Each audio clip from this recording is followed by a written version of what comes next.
Hello students.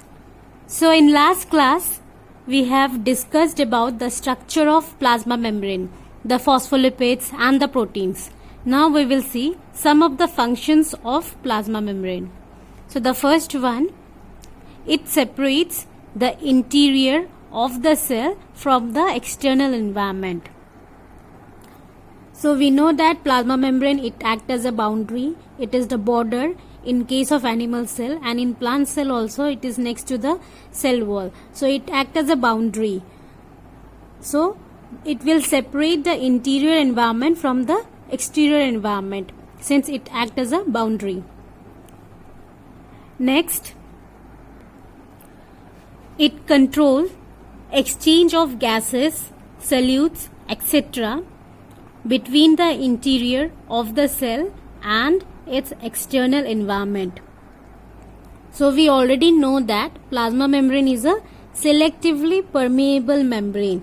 So it will regulate the movement of some of the substances in and out of the cell. And these substances, it can be gaseous, it can be solute. Okay, so plasma membrane will allow some of the substances to move in and out through its surface.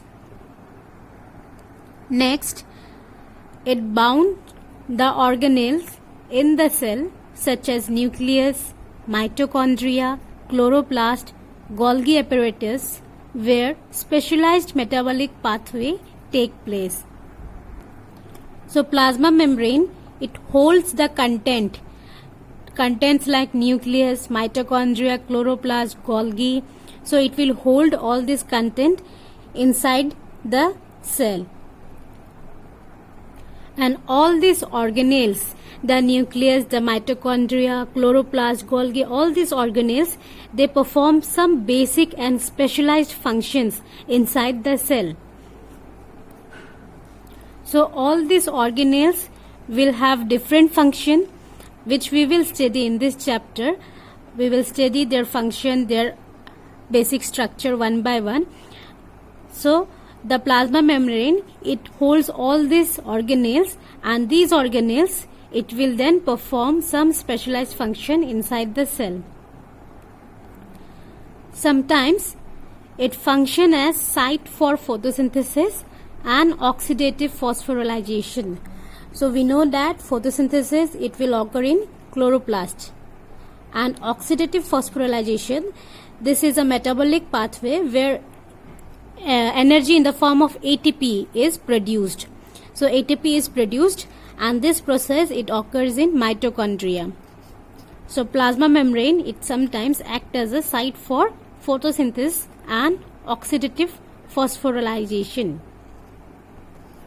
Next is, it carries the receptors to which various ligands such as hormones, antibodies and other chemicals can attach and initiate a variety of reaction. Now, suppose this is our plasma membrane. On the surface of plasma membrane, we have receptors. These are receptors on the surface of plasma membrane. And these receptors, it will bind to ligand. The ligand can be any hormone, any antibodies, or any other chemicals that is required in the cell. So it will bind to this ligand, these receptors, and it will then move inside the cell, and thus it will generate many response.